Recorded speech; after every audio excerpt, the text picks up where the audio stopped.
ലോകത്തിന്റെ തന്നെ എല്ലാ വിധത്തിലുമുള്ള നിർദ്ദേശങ്ങളും മുന്നറിയിപ്പുകളും അവഗണിച്ച് ഗാസയിൽ നരനായാട്ട് തുടരുകയാണ് നെതന്യാഹു. ആ യുദ്ധം തുടരും, ഹമാസിനെ ഉന്മൂലനം ചെയ്യുന്നതുവരെ തുടരും എന്നത് ആവർത്തിച്ച് നെതന്യാഹു വ്യക്തമാക്കിയിട്ടുണ്ട്. എന്നാൽ ആ നെതന്യാഹു ലോകത്തിനു മുന്നിൽ ഒറ്റപ്പെടുന്നതിന്റെ കാഴ്ചകളാണ് ഇന്നലെ UN നിന്ന് പുറത്തു വന്നത്.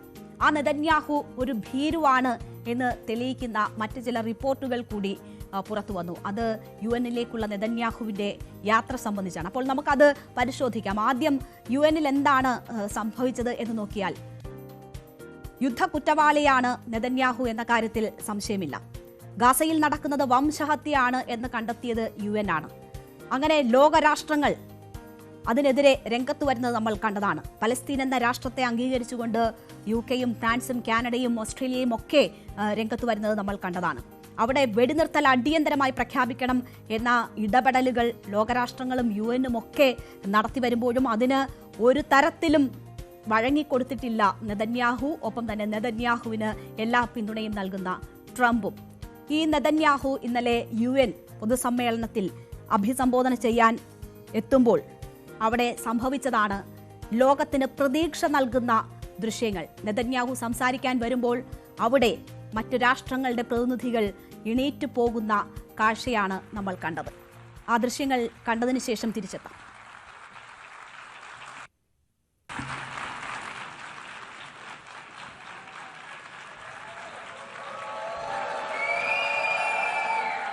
Please order in the hall. Please order in the hall.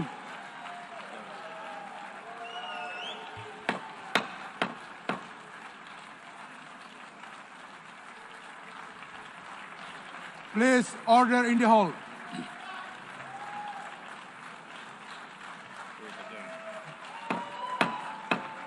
Please order in the hall.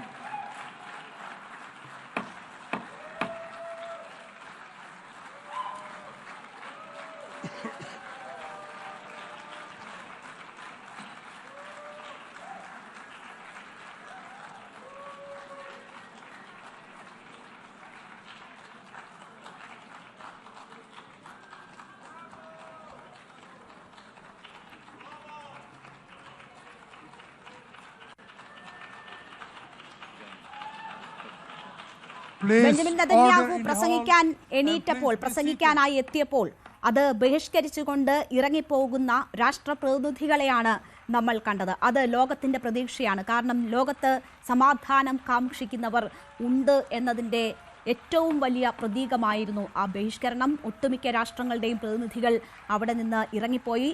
ഒപ്പം തന്നെ US-ന്റെയും UK-യുടെയും ഏറ്റവും മുതിർന്ന നയതന്ത്ര ഉദ്യോഗസ്ഥർ അവിടെ ഉണ്ടായിരുന്നില്ല. അവരുടെ അസാന്നിധ്യവും ശ്രദ്ധേയമായി. പകരം ജൂനിയർ നയതന്ത്ര ഉദ്യോഗസ്ഥരെയാണ് ഈ രാഷ്ട്രങ്ങൾ അവിടെ നിയോഗിച്ചിരുന്നത്. ഒപ്പം തന്നെ നെതന്യാഹു സംസാരിക്കുമ്പോൾ അവിടെ സന്നിഹിതരായിരുന്ന ബാക്കി ഒട്ടുമിക്ക ആളുകളും ഇറങ്ങിപ്പോയത് നമ്മൾ കണ്ടതാണ്. അതിനുശേഷം ഉണ്ടായിരുന്നവർ ഒരു ഭാഗത്തിരുന്ന് കൂക്കി വിളിക്കുന്നത് നമുക്ക് കേൾക്കാമായിരുന്നു. അപ്പോഴും ചില രാഷ്ട്രങ്ങളുടെ പിന്തുണ നെതന്യാഹുവിനുണ്ട് എന്ന കാര്യം കൂടി നമ്മൾ കാണണം. അവർ കൈയടിച്ച് നെതന്യാഹുവിനെ പ്രോത്സാഹിപ്പിക്കുന്നുണ്ടായിരുന്നു. അതേസമയം തന്നെ ടൈംസ് സ്ക്വയറിൽ വലിയ പ്രതിഷേധം നടക്കുന്നുണ്ടായിരുന്നു. പലസ്തീൻ അനുകൂലികൾ ഗതാഗതം തടഞ്ഞുകൊണ്ടാണ് പ്രതിഷേധിച്ചത്. രാജ്യാന്തര ക്രിമിനൽ കോടതിയുടെ അറസ്റ്റ് വാറണ്ട് നേരിടുന്ന നെതന്യാഹുവിനെ അറസ്റ്റ് ചെയ്യണം എന്നാവശ്യപ്പെട്ടുകൊണ്ടുള്ള പ്രതിഷേധമാണ് അവിടെ അരങ്ങേറിയത്. അങ്ങനെ ലോകത്ത് നെതന്യാഹു ഒറ്റപ്പെടുന്ന, ലോകത്ത് സമാധാനം കാക്ഷിക്കുന്നവരുടെ വലിയ ഒരു പ്രതിഷേധത്തിന്റെ സൂചനകൾ അല്ലെങ്കിൽ പ്രതിഷേധത്തിന്റെ ദൃശ്യങ്ങളാണ് ഇന്നലെ രാഷ്ട്രം കണ്ടത്. ഒപ്പം തന്നെ നെതന്യാഹുവിന്റെ ഇന്നലത്തെ യാത്ര എന്ന് പറയുന്നത് ഏതാണ്ട് 600 മൈൽ അധികം സഞ്ചരിച്ചാണ് നെതന്യാഹു അദ്ദേഹത്തിന്റെ ലക്ഷ്യസ്ഥാനത്തേക്ക് എത്തുന്നത്. എന്തുകൊണ്ടാണ് നെതന്യാഹുവിന് അത്രയും ചുറ്റി യാത്ര ചെയ്യേണ്ടി വന്നത്, അത്രയും സമയം ചുറ്റി യാത്ര ചെയ്യേണ്ടി വന്നതെന്ന് നോക്കിയാൽ അന്താരാഷ്ട്ര ക്രിമിനൽ കോടതിയുടെ അറസ്റ്റ് വാറണ്ട് നേരിടുന്ന വ്യക്തിയാണ് നെതന്യാഹു. ആ അറസ്റ്റ് ഉണ്ടാകുമോ എന്ന ഭയം ലോകത്തെ വിറപ്പിക്കുന്ന, ഗാസയെ ചുട്ടുകരിക്കുമെന്ന് ആവർത്തിക്കുന്ന നെതന്യാഹുവിന് ആ അറസ്റ്റിന്റെ ഭയമുണ്ട് എന്നതാണ് മനസ്സിലാകുന്നത്. ആ അറസ്റ്റ് ഒഴിവാക്കാൻ വേണ്ടിയാണ് യൂറോപ്യൻ രാഷ്ട്രങ്ങളുടെ വ്യോമപാത ഒഴിവാക്കിക്കൊണ്ട് അത് ഒഴിവാക്കാൻ വേണ്ടി ലോകം ചുറ്റി 600 മൈൽ അധികം പറന്നുകൊണ്ട് നെതന്യാഹു അദ്ദേഹത്തിന്റെ ലക്ഷ്യസ്ഥാനത്തേക്ക് എത്തുന്നത്. അപ്പോൾ ലോകത്തെ വിറപ്പിക്കുന്ന, ഗാസയെ ഇല്ലായ്മ ചെയ്യുന്ന, ഹമാസിനെ ഉന്മൂലനം ചെയ്യും എന്ന് പറയുന്ന, അവിടെ 65,000-ലധികം മനുഷ്യരെ ചുട്ടുകരിച്ച നെതന്യാഹു അന്താരാഷ്ട്ര ക്രിമിനൽ കോടതിയുടെ അറസ്റ്റ് ഭയക്കുന്നുണ്ട് എന്ന വിവരം അദ്ദേഹത്തിന്റെ ഈ സഞ്ചാരപാത തന്നെ വ്യക്തമാക്കുന്നതാണ്. അത്രയും ചുറ്റി അദ്ദേഹം ലക്ഷ്യസ്ഥാനത്തേക്ക് എത്തുമ്പോൾ യൂറോപ്യൻ രാഷ്ട്രങ്ങളുടെ വ്യോമ പരിധിയിൽ കടന്നാൽ തനിക്ക് അറസ്റ്റ് ഉണ്ടാകും, ആ രാഷ്ട്രങ്ങൾ തന്നെ അറസ്റ്റ് ചെയ്യും, തന്റെ വിമാനം ലക്ഷ്യമിടും, അതിനുശേഷം തന്റെ അറസ്റ്റ് ഉണ്ടാകും എന്ന് ഭയന്നുകൊണ്ടാണ് ഈ സാഹചര്യത്തിൽ നെതന്യാഹു യാത്ര ചെയ്തത് എന്നത് വ്യക്തമാണ്. യൂറോപ്പിന്റെ ഭൂരിഭാഗം വ്യോമപാതയും ഒഴിവാക്കിയതോടെ നെതന്യാഹുവിന്റെ വിമാനമായ വിങ്സ് ഓഫ് സയൺ ഏതാണ്ട് 600 കിലോമീറ്റർ അധികം സഞ്ചരിച്ചു എന്നതാണ് മനസ്സിലാകുന്നത്. അല്ലെങ്കിൽ ഈ രാഷ്ട്രങ്ങൾ വിങ്സ് ഓഫ് സയൺ ലക്ഷ്യമിട്ടുകൊണ്ട് തന്നെ അറസ്റ്റ് ചെയ്യാനുള്ള നീക്കം നടത്തും എന്നതായിരുന്നു നെതന്യാഹുവിന്റെ പേടി. ഗാസയിൽ ഇസ്രയേൽ നടത്തിയ മനുഷ്യത്വരഹിതമായ കൂട്ടക്കുരുതിയിലാണ് അന്താരാഷ്ട്ര ക്രിമിനൽ കോടതി നെതന്യാഹുവിനെതിരെ അറസ്റ്റ് വാറണ്ട് പുറപ്പെടുവിച്ചിരിക്കുന്നത്.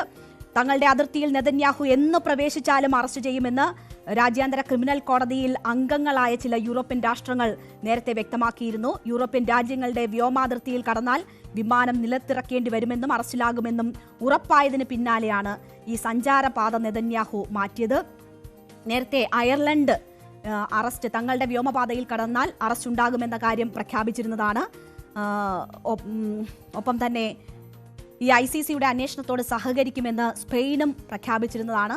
അങ്ങനെ മുൻകൂട്ടി പ്രഖ്യാപിക്കാത്ത രാഷ്ട്രങ്ങളാണ് എങ്കിൽ പോലും ഒരുപക്ഷെ ഇപ്പോഴത്തെ ഈ സാഹചര്യത്തിൽ അറസ്റ്റ് ചെയ്യുമോ എന്ന ഭയം നെതന്യാഹുവിനുണ്ട്. കാരണം UK-യും ഫ്രാൻസും ഉൾപ്പെടെയുള്ള രാഷ്ട്രങ്ങൾ പലസ്തീൻ എന്ന സ്വതന്ത്ര പദവി ലക്ഷ്യമിട്ടുകൊണ്ട് അവർക്ക് പിന്തുണ പ്രഖ്യാപിച്ചുകൊണ്ട് രംഗത്ത് വന്ന സാഹചര്യം നമ്മൾ കണ്ടതാണ്. അപ്പോൾ കൂടുതൽ രാഷ്ട്രങ്ങൾ അതിനൊപ്പം നിൽക്കുന്നു എന്ന ഭയം ഈ ലോകത്തെ വിറപ്പിക്കുന്ന, ലോകത്തെ അനുസരിക്കാതെ കുറ്റകൃത്യം ആവർത്തിച്ചുകൊണ്ടിരിക്കുന്ന നെതന്യാഹുവിനുണ്ട്. അപ്പോൾ നെതന്യാഹുവും ആ ഭയവുമായാണ് നടക്കുന്നത് എന്ന കാര്യം ഇന്നലെ ലോകത്തിനാകെ വ്യക്തമായി. പിന്നെ ഇന്നലെ അദ്ദേഹം UN-ൽ നടത്തിയ പ്രസംഗം, അത് എന്താണ് എന്നതുകൂടി നമ്മൾ പരിശോധിക്കണം. ഹമാസിനെ ഉന്മൂലനം ചെയ്യുന്നതുവരെ ഈ യുദ്ധം തുടരും എന്ന് അദ്ദേഹം ഇന്നലെ അവിടെ ആവർത്തിച്ചു പറഞ്ഞു. ഫ്രാൻസും UK-യും ഉൾപ്പെടെയുള്ള രാജ്യങ്ങൾ പലസ്തീൻ രാഷ്ട്രത്തെ അംഗീകരിക്കാനുള്ള തീരുമാനമെടുത്തതിനെ നെതന്യാഹു നിശിതമായി വിമർശിച്ചു. അവർ മാധ്യമ വാർത്തകളുടെ പിടിയിൽ അകപ്പെട്ടു പോയിരിക്കുന്നു എന്ന് പറയുന്നു. ആരൊക്കെ മാറി ചിന്തിച്ചാലും ഇസ്രയേലിന്റെ തീരുമാനത്തിൽ മാറ്റമില്ല, ഇസ്രയേലിനെ പിന്തിരിപ്പിക്കാൻ കഴിയില്ല അവരുടെ ലക്ഷ്യത്തിൽ നിന്ന് എന്നതാണ് നെതന്യാഹു ആവർത്തിച്ചു പറഞ്ഞത്. ഈ എന്തൊക്കെയാണ് ഗസയിൽ ചെയ്തിട്ടുള്ള നടപടികൾ, അവിടുത്തെ ഹമാസ് ബന്ദികളാക്കിയിട്ടുള്ള മനുഷ്യരാരൊക്കെയാണ്, അവരുടെ വിവരങ്ങൾ എന്താണ്, തങ്ങൾ എന്തൊക്കെയാണ് ഗസയിൽ ചെയ്തിട്ടുള്ളത് തുടങ്ങിയ കാര്യങ്ങൾ ഒക്കെ അറിയാൻ കഴിയുന്ന തരത്തിലുള്ള വിവരങ്ങൾ ആളുകളിലേക്ക് എത്തിക്കാൻ, അവരുടെ അതിലേക്ക് ആളുകളെ നയിക്കുന്ന സൈറ്റിന്റെ വിവരങ്ങൾ ഉൾപ്പെടുത്തിക്കൊണ്ടുള്ള കാര്യങ്ങൾ അദ്ദേഹത്തിന്റെ ഷർട്ടിൽ തന്നെ അതിലെ ആ ലിങ്കിലേക്ക് പോകാൻ കഴിയുന്ന ഇത് ഉൾപ്പെടുത്തിക്കൊണ്ടാണ് അദ്ദേഹം ഇന്നലെ അവിടെ എത്തിയിരുന്നത്. മാത്രവുമല്ല, സംസാരിക്കുമ്പോൾ അദ്ദേഹം പലപ്പോഴും ഈ തങ്ങളുടെ ചെയ്തികളെ ന്യായീകരിക്കാൻ ശ്രമിക്കുന്നുണ്ടായിരുന്നു. മാപ്പ് എടുത്തു കാട്ടി, ശാപം എന്ന ഹെഡ്ലൈനോട് കൂടിയുള്ള മാപ്പ് എടുത്തു കാട്ടി എന്തൊക്കെയാണ് ആ മേഖലയിൽ സംഭവിച്ചുകൊണ്ടിരിക്കുന്ന കാര്യങ്ങൾ, എന്തൊക്കെയാണ് ഇസ്രയേൽ ചെയ്തുകൊണ്ടിരിക്കുന്ന കാര്യങ്ങൾ എന്നത് വിശദീകരിക്കാൻ ഇസ്രയേൽ ശ്രമിക്കുന്നുണ്ടായിരുന്നു. ഇതിനെല്ലാം പുറമെ ട്രംപിനെ വാനോളം പുകഴ്ത്താനും അദ്ദേഹത്തിന്റെ പിന്തുണയെ പ്രശംസിക്കാനും നെതന്യാഹു മറന്നില്ല എന്നൊരു കാര്യം കൂടി നമ്മൾ കാണണം. ഇസ്രയേലിനെ നിശിതമായി വിമർശിച്ചു.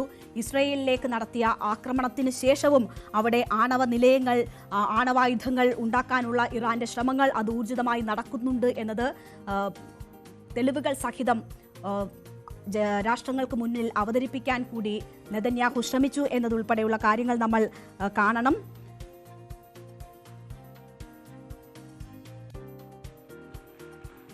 ഇപ്പോൾ നെതന്യാഹു എന്താണ് അവിടെ സംസാരിച്ചത് എന്നത് നമുക്ക് കേൾക്കാം. ആളുകളുടെ ബഹിഷ്കരണത്തിന് ശേഷവും തന്റെ നിലപാടിൽ 1 ഇഞ്ച് പിന്നോട്ടില്ല എന്ന് സൂചിപ്പിച്ചുകൊണ്ട് നെതന്യാഹു സംസാരിച്ചതിന്റെ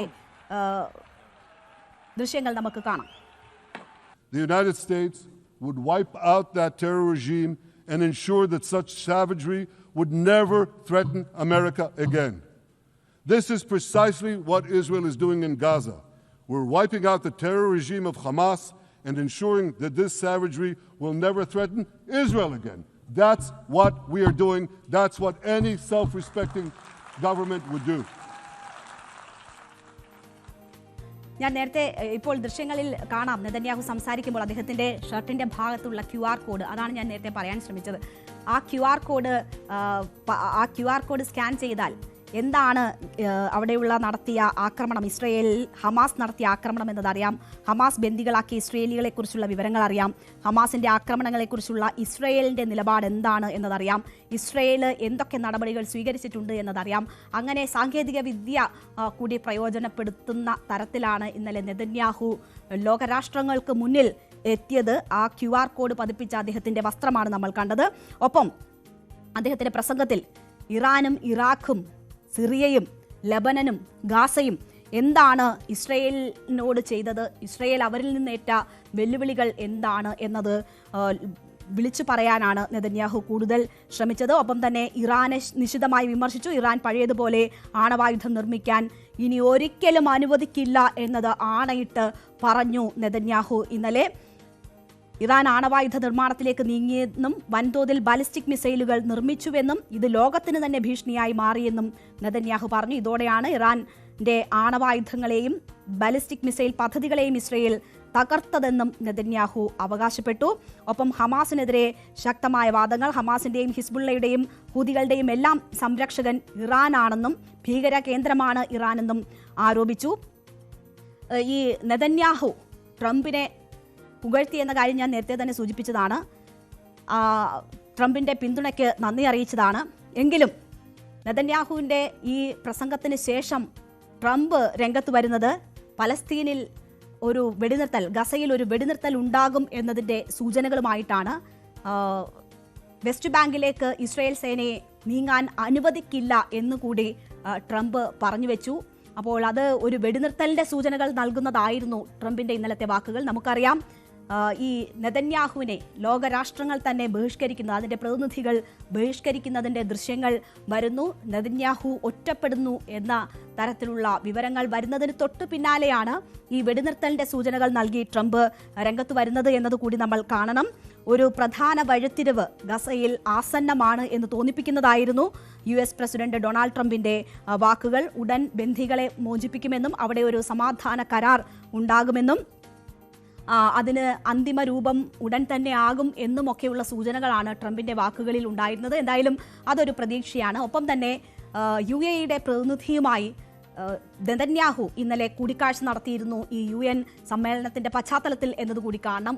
ഒരു അറബ് രാഷ്ട്രത്തിന്റെ പ്രതിനിധിയെ ഇസ്രയേൽ കാണുന്നത്, ഇസ്രയേൽ പ്രധാനമന്ത്രി ബെഞ്ചമിൻ നെതന്യാഹു കാണുന്നത് ഏറെ നാളിന് ശേഷമാണ്. അപ്പോൾ അങ്ങനെ ഒരു ആശയവിനിമയം അവർക്കിടയിൽ ഉണ്ടായി എന്നതും പ്രതീക്ഷ നൽകുന്നതാണ്. ഒരു പക്ഷേ ഒരു വെടിനിർത്തൽ തീരുമാനത്തിലേക്ക് കാര്യങ്ങൾ നീങ്ങുമോ എന്നത് നമ്മൾ പ്രതീക്ഷയോടുകൂടി കാണേണ്ടുന്ന സമയം കൂടിയാണ്. UAE വിദേശകാര്യമന്ത്രിയാണ് ഈ സമ്മേളനത്തിന്റെ പശ്ചാത്തലത്തിൽ നെതന്യാഹു കണ്ടിരിക്കുന്നത്. ഖത്തറിൽ ഉണ്ടായ സൈനിക നടപടിയൊക്കെ അറബ് രാഷ്ട്രങ്ങൾക്കിടയിൽ ഉണ്ടാക്കിയിട്ടുള്ള ആശങ്ക വലുതാണ്. അവർ ശക്തമായ നിലപാടുമായി രംഗത്ത് വരുന്നത് നമ്മൾ കണ്ടതാണ്.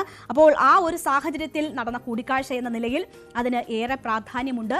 ഒരു പക്ഷേ വെടിനിർത്തലിലേക്ക് കാര്യങ്ങൾ പോകുമോ എന്ന ഒരു സമാധാനത്തിൻ്റെ ഒരു സൂചനയായി ട്രംപിന്റെ വാക്കുകൾ നമ്മൾ കാണണം. ഒപ്പം തന്നെ നെതന്യാഹു UAE വിദേശകാര്യമന്ത്രിയെ കാണാൻ സന്നദ്ധനാവുകയും അത്തരമൊരു ചർച്ച നടക്കുകയും ചെയ്തത് അവരുടെ അറബ് രാഷ്ട്രങ്ങളുടെ ഇടപെടലിലേക്ക് കൂടി വിരൽ ചൂണ്ടുന്നതാണ്. അപ്പോൾ സമാധാനം എത്രയും വേഗം സാധ്യമാകട്ടെ എന്ന് നമുക്ക് ആശിക്കാം.